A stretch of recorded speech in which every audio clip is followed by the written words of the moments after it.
Hi everybody, welcome to Mount Ridge Homestead. My name is Colleen. Well, it's the beginning of July, but I wanted to do a June garden tour. But my whole garden right from the start has been 2 weeks behind due to weather, due to seed germination. We had a skunk problem. So there really wasn't much to show up until a couple of weeks ago. And the weather has been so hot that it was hard to be out here for any length of time. I only could do bits and pieces at a time. And now the garden is finally flourishing. It's starting to produce small harvests. It's looking full. And now is the time to show you what the garden really looks like. So come along. I'm going to show you what we have. And I hope you enjoy it as much as I enjoy being in the garden with you. I'll just give you a general overview of what the full garden looks like. I have some in boxes. I use the woven weave fabric for most of my crops.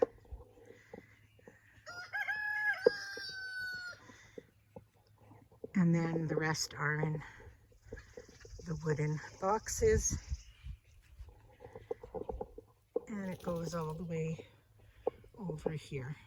I have no idea how much square feet it is, but it's enough for me to work with. And I love being out here. So we'll go quickly, as fast as I can, through each little part and show you what's happening. So in these buckets, I pretty much just have lettuce.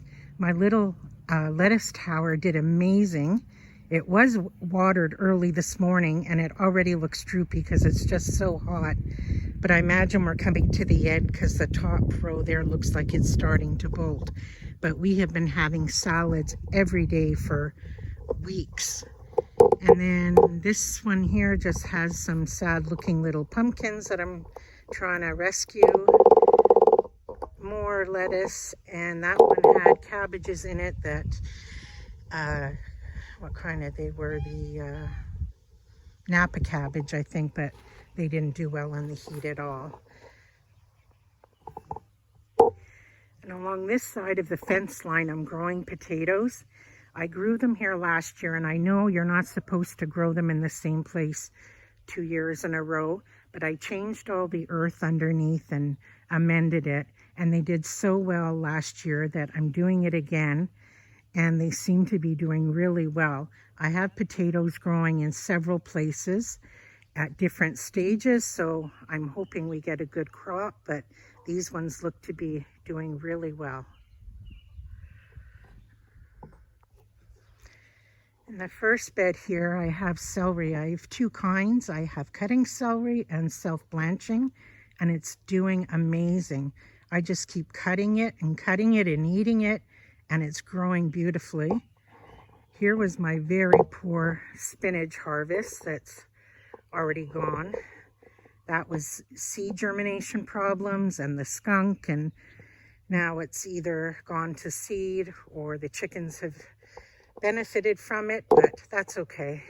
I think I'm going to plant some beets there now. It's going to rain a lot tomorrow, so I'm going to try and get that in there today. And here I have some Swiss chard and some kale. And we're not very fond of kale, but I grow it for the chickens, so they enjoy it. So there's the kale and spinach bed here, and I attempted to grow parsley. So again, very, very poor germination.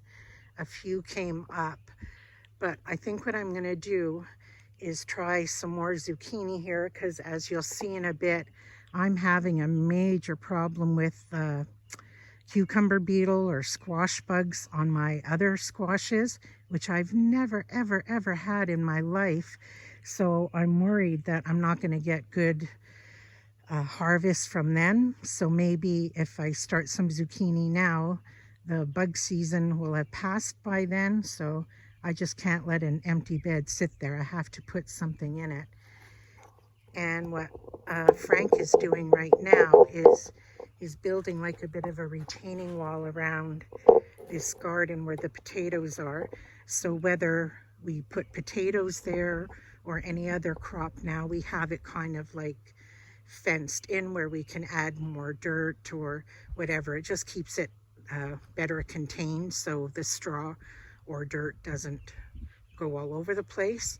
And we're also in the process of like putting the landscape fabric everywhere, because it's beautiful as it is to have the grass in between.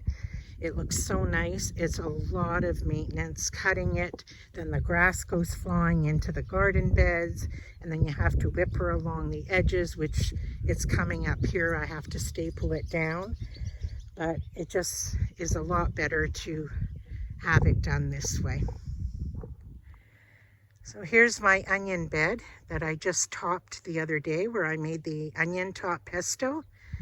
I have Spanish onions, white onions, and shallots or shallots, depending on how you say it. And they're really doing well. They're finally starting to bulb up a bit now. So they're doing really well. I'm pleased with those.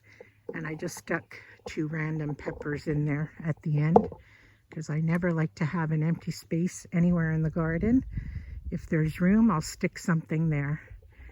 And behind that we have the herb garden.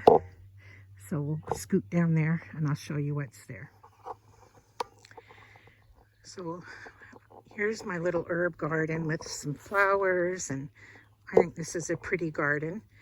I have basil, parsley, lemon thyme, which overwintered here. I have garlic chives, rosemary. I'm trying stevia for the first time. Chamomile, oregano, lemon balm. And then in the back, I planted a bunch of just like wild flower seeds to attract pollinators. And they've all just started to blossom there in the back. Sorry, they're actually starting to bloom, and they're quite pretty. It's to bring in extra pollinators. And I just love this little garden. And I've been already harvesting a lot of the herbs and dehydrating or using them fresh, depending on what we need them for. I'm sorry if I'm doing this kind of like in blocks. It's really hard for me to like walk with the camera because I don't walk so steady. So it's easier for me to stop and pause the camera and move to the next section, because I don't walk very smoothly. So it's easier for me to just stop the camera, set it up at the next section. So instead of it being a smooth one shot video, it's easier for me to do it this way. So we'll move on to the next bed. Okay, this is the third bed, and at the front I have bunching onions and more Spanish onions. I planted some turnip, but they seem to be getting eaten by something. Thank you, Rooster. I just have some strawberries there that won't be doing much this year. I just planted them. And behind that, I just grew some extra zinnia seeds that I had laying around, and I'll transplant them. And I think that's it, but I don't know if you can see that the turnip's getting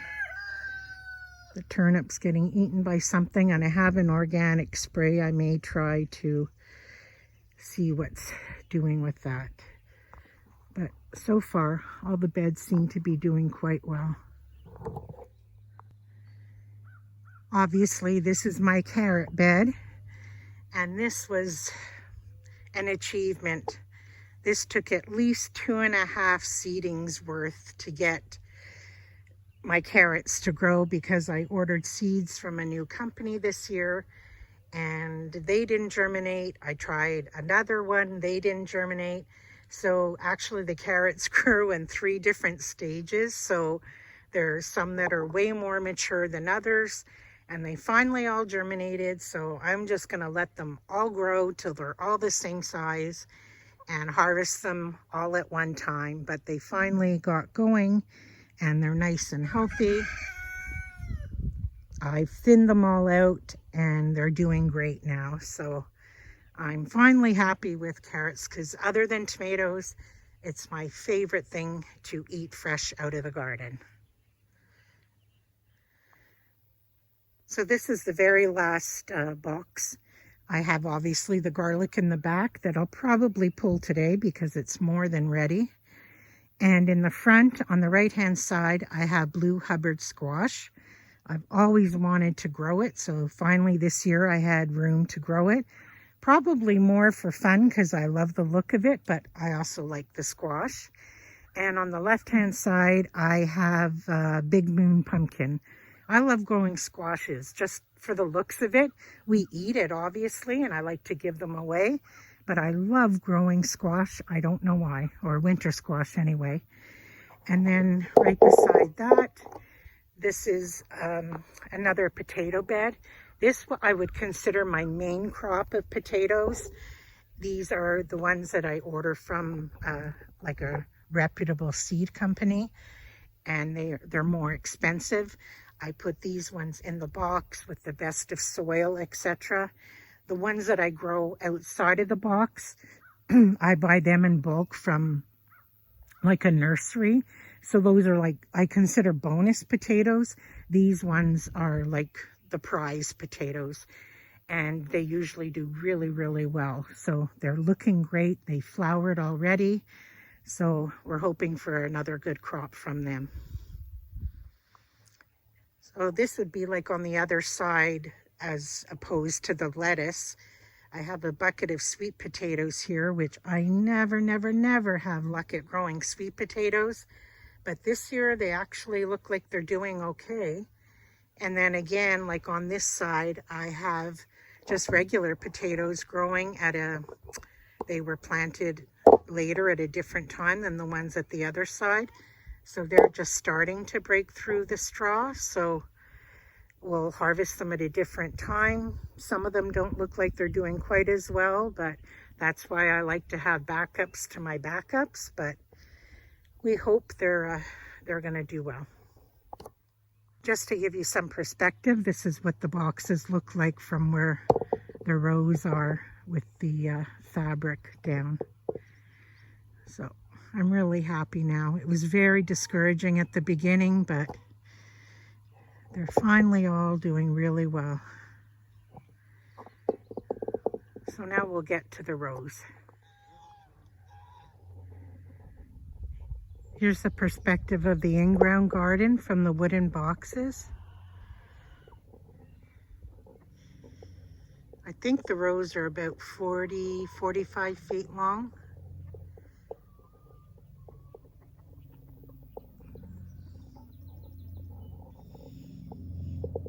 There's plenty of room for everything to grow, and I don't overcrowd it. I like lots of room in between the rows. So this was my brassica row. I say was because it's just about done. And it was so sad. Last year we had so much broccoli, cabbage, and cauliflower. It literally lasted us through the whole winter. Like I blanched it and froze it. And this year, because we had like a major heat wave in May, and due to the skunk and all different things, we had such a poor harvest. So I'm leaving the broccoli in here because I'm still getting offshoots. I'm letting one of them go to seed just to let the pollinators have fun with the flowers. But man, it was a very sad year. So I'm gonna try and do a little fall crop. I've never done that before, but it was very, very discouraging. We did get a little harvest, but nothing compared to what I normally do. So they'll be pulled up soon, and I'll try for a fall harvest. And this is something new for me this year. I started some Brussels sprouts all down this row. The package said I could start them in midsummer, which I already started them like a week ago, for a late fall harvest. So I'm hoping they'll be okay. I've never grown them before. So all the seeds germinated. I have to thin them out. I'm just letting them get a bit bigger. But we'll see how that goes. So I'm kind of excited. I've never done it before. And then all the squashes that are growing around it, I'll just direct them through the plants or around the plants. It's all strategically done, so nothing really interferes with anything else. And at the very end of the brassicas, I have my cucumbers. I have Market More, and I can't remember the other name. It's a burpless, seedless kind, and they're already producing cucumbers, so that's exciting. Tons of flowers. They're really enjoying this hot weather, and I'm really excited because I've never had cucumbers this early in the season, and again, I had problems getting them going, so they caught up really, really fast. And over here I have some sad blueberry plants that have been transplanted twice in the past year. So they're finally in their final resting place, and hopefully by next year they'll be happier. I've done bone meal, I've done the acidity mixture that they like, and they have a few flowers, but I knew they wouldn't produce much this year, but they need to be weeded. But they're finally in their resting place, and next year hopefully we'll do better. And I usually add 1 or 2 bushes every year, but they'll be okay. Okay, we're back at the top of this row, and this is Black Beauty zucchini, then flowers, then Cinderella pumpkin, which I'm really excited about. I've never grown that before. Then there's I can't think, sugar pie pumpkin, and then a spaghetti squash at the end. And I'll bring you in closer to show you. But this is where I'm having the problem. I have never, ever, ever had the squash bugs or the zucchini, cucumber beetle or whatever. They're decimating my plants. So I tried that organic spray. It was OMRI approved, and it's not doing anything. So I think I'm gonna try some DE, but I find whenever I use the DE, it even doesn't work well on the good bugs. So it's like a damned if you do and damned if you don't situation, but I think I'll end up losing my crops if I don't try something. So here, I'm going to try and walk with you and show you, and I hope it doesn't get too shaky. So this is the Cinderella. And then I have like zinnias and cosmos planted throughout, and they're just starting to, I'm sorry if that was shaky, and they're just starting to blossom. And back there I also have watermelon. I have 3 kinds of watermelon. Ruby, and I don't remember the other names. I'm not really very well prepared, am I? But one of them was very expensive, that last one, Ruby. It's a seedless kind, so I had to grow a seeded one to pollinate with it. And the other 2 were just like generic ones I picked up at a regular seed store. But the flowers are pretty. Zinnias have become my new favorite flower. And then again, here I have like beans growing, green beans. I have Strike. I have Provider. Here I have a yellow zucchini or a yellow squash. Again, another green zucchini. Here I have more green beans, and I want to talk about one of the green beans at the front. So right here at the front is another poor zucchini that's getting eaten alive. But this first part of the green beans, I'm growing a green bean called Canter.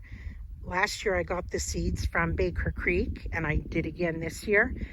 and is an absolutely delicious green bean. I can't recommend it highly enough. I wouldn't use it for canning because the green beans are just so tender, but for fresh eating, oh my gosh, they are delicious. You just steam them like literally for a minute or two, and I have never tasted such a better green bean, but not for canning. So the other beans I grow for canning, the Provider, the Strike, I think I have a bit of Contender in there too. I had leftover seeds from last year. And I grow a bit of yellow green beans too, because I like to do the 3-bean salad. But boy, those Canter, I think I'm pronouncing it correctly, are so good. So I have probably 8 or 9 plants of those. And then I have all my peppers. And I have so many kinds of peppers. And last year we had a bumper crop. And I end up giving a lot away. It's another thing I just love to grow, and yet I preserve it for the winter. We freeze it and use it all year round. I have Mad Hatter, I have Cubanelle, I have Carmen, Advarsky, King of the North, I have Paprika, a pepperonchi, I don't know how to pronounce that one. I have a hot pepper I'm growing for a friend, California Wonder, banana pepper. There's probably a few others. I grow a big mix of them, and the Advarsky and the Carmen I like to use for roasting peppers, and I marinate them and can them. And the rest we either eat fresh or, like I said, I preserve them. So I just love growing peppers. I think they're fun, they're beautiful, and they're really taking off. They had a rough start too, but again, they're loving this heat. Most nights they get a good soaking of water, and then the heat during the day they just absolutely love. And another favorite, I like everything in the garden. Everything's my favorite. My tomatoes, and they're doing great too. I grow several kinds of tomatoes as well. I'm not truly loyal to anything, and every year I like to try at least one new thing. At the front of each row I have a cherry tomato. This one here is Sweetie, and then the other one over there is Juliet. The next garden tour I'll be more specific in the types of things I'm growing.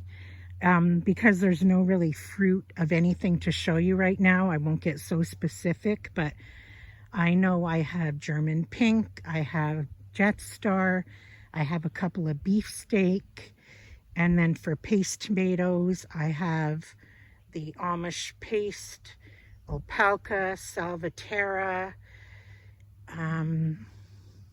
maybe an Italian. Anyway, I have them all labeled so I know which is which, and I can identify most by the shape, but I'm starting to get tomatoes now, and look at, I don't know if you can see.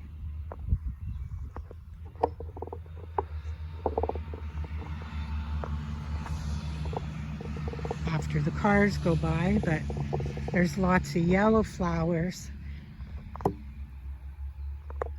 And there's a bunch of tomatoes coming, so it won't be long for tomato season too, which means my ketchup recipe will be coming out soon too.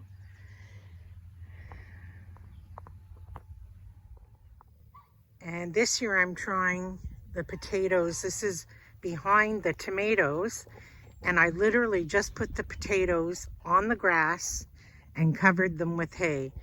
I had a bunch of extra, and I figured, what the heck, we'll see what they do, and they've all come up. I have to put more hay because they're coming through and there's not enough hay there, but I just stuck them all along this fence line right on the grass. So it'll be fun to see if they actually turn into anything. I also have some sweet potatoes growing over here beside the big wooden box of potatoes, and some other potatoes. I stick potatoes wherever I can. So this is the end of my June garden tour at the beginning of July. and I'm finally pleased with how things are coming along. It took a while to get here. We had a few things working against us, but things are finally where I want them to be. We're starting to get our harvest, and there's no place I'd rather be. I love my garden so much. It's not just getting the food, it's the process of getting the food. I love working in the garden. There's nothing I don't enjoy about being out here. And to be surrounded in this, it can't get any better.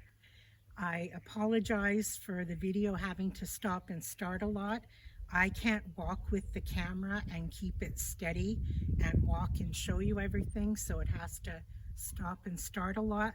It's the only way I can do it. I prefer it to be a smooth transition through everything, but I can't do that, so bear with me on that. And I hope you enjoyed it, and I'd like to show you more in another month when the tomatoes are coming, the peppers are coming. There's way more to show you, but in the meantime, I'm glad you came along and hope you enjoyed the garden as much as I do. And until we're together again, take care.